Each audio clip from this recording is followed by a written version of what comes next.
Olá, esta agora é uma série de vídeos sobre sistemas em tempo discreto para a disciplina de controle digital.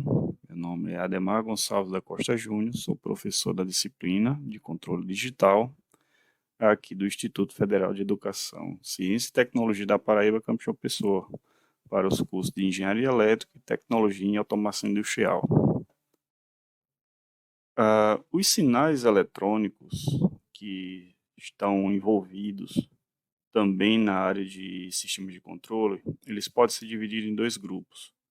Os sinais de tempo contínuo, ou considerados analógicos, são definidos em qualquer instante de tempo, pertencente a um intervalo de observação, e são representados matematicamente por funções em f de t, ou seja, o t ele pertence aos números reais.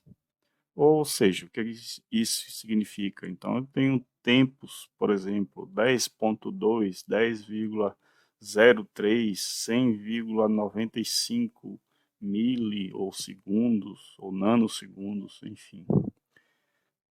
A outra classe, o outro grupo, são os sinais de tempo discreto ou amostrados. Esses são específicos. Vamos utilizar bastante aqui em controle digital, e são definidos apenas em determinados instantes do intervalo de observação. Matematicamente, se os instantes são periódicos, com período de amostragem T, a gente vai entrar nesse detalhezinho aqui de como estimar esse período de amostragem. Esses sinais eles são representados por sequências numéricas, justamente aqui envolvendo números inteiros, por isso que o K pertence ao conjunto dos números naturais. Bem, podemos afirmar dessa forma que é o seguinte: dado que eu tenho esse sinal aqui, nós observamos um sinal contínuo no tempo, o sinal analógico. E ele, aqui no lado direito, ele é amostrado, ou seja, a cada t intervalos, aqui existe um t, um delta t na verdade, e aqui eu tenho um t1, um t2 e assim vai sucessivamente, ele é amostrado. Nós vamos partir da premissa que esse tempo de amostragem é um valor constante. Bem, o controle digital ele envolve sistemas cujo controle é atualizado em instantes discretos no tempo, como a gente viu, percebeu. Os modelos discretos no tempo possuem relações matemáticas dessas variáveis nos instantes de tempo, e vamos trabalhar com o seguinte diagrama de blocos. O que é que muda para um sistema de controle analógico, vamos chamar assim? Entra agora o processamento digital do sinal por meio de... Você tem a transformação do sinal digital em sinal analógico por meio de um conversor digital analógico, conversor DA, e o sinal analógico transformado para sinal digital, dado pelo conversor analógico digital, conversor AD. Geralmente esses dois tipos de conversores estão em algum sistema embarcado ou em alguma placa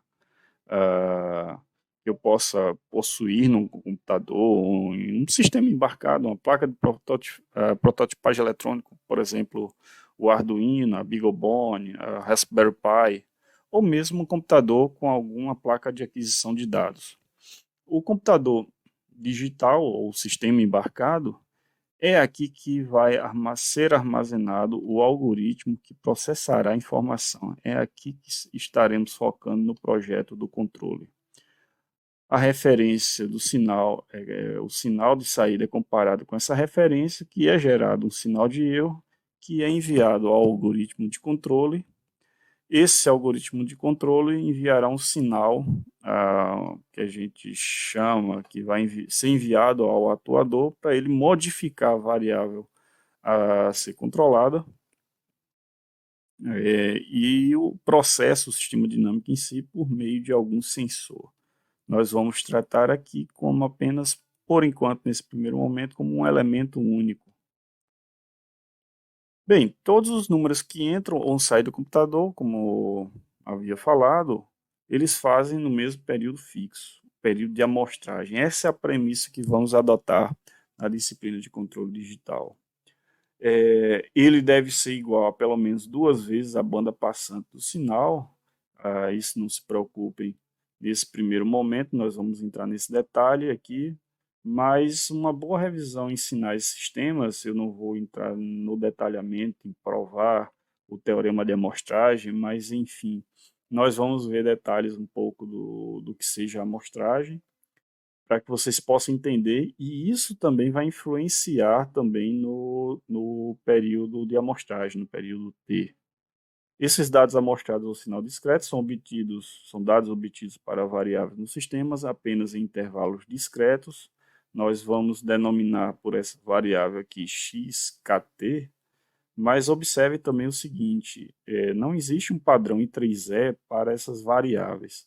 No diagrama de bloco, aqui anteriormente, eu voltei aqui, observe que UDKT, MKT, RKT são sinais discretos. O P de T, o M de T e o Y de T, eles são sinais analógicos. Então vamos tratar dessa maneira. Falando ainda de sistemas com dados amostrados, nós temos a seguinte configuração lá no conversor, do sinal contínuo para o sinal digital, ou seja, no conversor AD.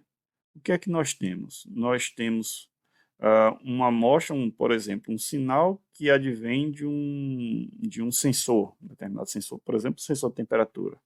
Ele é contínuo no tempo. À medida que o tempo vai avançando, ele vai variando, como esse exemplo aqui. A cada intervalo de T, eu tenho essa chave fechando e abrindo. Estou pegando amostras desse sinal. Então, justamente é isso que vai ocorrer. Ele está pegando amostras de amplitude desse sinal R de T, que se transforma em RKT. E é exatamente representado graficamente por esses impulsos a cada tempo, a cada tempo de amostragem. Então, esse é o sinal amostrado. No conversor DA, ele vai converter o sinal amostrado em um sinal contínuo, sendo usualmente representado por um circuito segurador de ordem zero. Nós vamos representar isso também matematicamente falando, lá na frente, não nesse primeiro momento agora. Então, o que é que nós temos? Nós temos o zero order hold, que vai ter uma função de transferência representada tanto em S como em discreto, nós veremos isso. Mas exatamente o que significa isso? O segurador de ordem zero justamente porque ele segura aqui, ele segura o valor dessa amostra e vai reter até que aconteça o próximo intervalo de tempo. Por isso, dessa forma, representado matematicamente falando. Um amostrador e um segurador de ordem zero pode seguir com exatidão o sinal de entrada se t for pequeno em comparação com as variações transitórias do sinal, ou seja, perceba o seguinte, quanto maior o intervalo de tempo, então vejamos a seguinte situação, eu tenho aqui uma variação. Eu tenho um intervalo de tempo considerado, aqui seria um t, aqui 2t, se eu pego o intervalo de tempo t a cada t intervalo de tempo, veja que essa dinâmica aqui eu já perdi a informação. Então, a forma de você definir o tempo de amostragem também vai definir como você consegue trabalhar melhor essa dinâmica do sinal, o comportamento do sinal ao longo do tempo. Então, aqui o mesmo sinal, aqui com um intervalo de tempo de meio segundo e aqui com um intervalo de tempo de 0,2 segundos. Lembre-se, aqui ele vai fazer, são aproximações, se vocês perceberem aqui o sinal, é como se eu tivesse uma escadazinha, porém, vocês podem se perguntar, então o melhor é colocar um tempo de amostragem infinitesimal. Observe que não é bem assim. Nós teremos condições depois de discutir sobre isso para que a gente não coloque um tempo de amostragem muito pequeno. Também há limitações do próprio hardware para isso. Então, existe também problemas de sobreamostragem. A gente vai tratar isso lá na frente. Bem, aqui nós temos o sinal f de t, um sinal aqui qualquer. Eu tenho um conversor hipotético aqui de 3 bits, 2 elevado a n menos 1. Você perceber aqui, vocês terão 8 níveis. São 3 bits, então 2 elevado à terceira. Aqui você tem o porquê que tem 7 m oitavo. Lembrando que é contado o zero. Então, depois que eu passo pelo zero order hold, eu vou ter amostras desse sinal. Eu tenho uma amostra, seguro, amostra, seguro, amostra, seguro. Existe o erro de quantização que é dado por essa equação. Nós não vamos entrar nesse detalhe do conversor de detalhes. Vocês podem ver, por exemplo, em disciplinas da área de eletrônica. Mas o importante é entender que há uma equivalência binária, um tratamento para isso, que cada amplitude nesse intervalo, será representada por um número binário, uma sequência binária. Obviamente que a gente não vai trabalhar dessa maneira aqui em controle digital. Bem, se a conversão AD pudesse ocorrer instantaneamente e o intervalo entre os instantes de amostragem tendesse a zero, não haveria diferença, de fato, entre os sinais digitais e os sinais analógicos. Porém, não é isso que a gente trabalha, não é assim que se projeta na área de sistemas de controle digital. O desempenho, isso é importante, ele entra o intervalo de tempo é uma outra premissa de projeto a partir de então.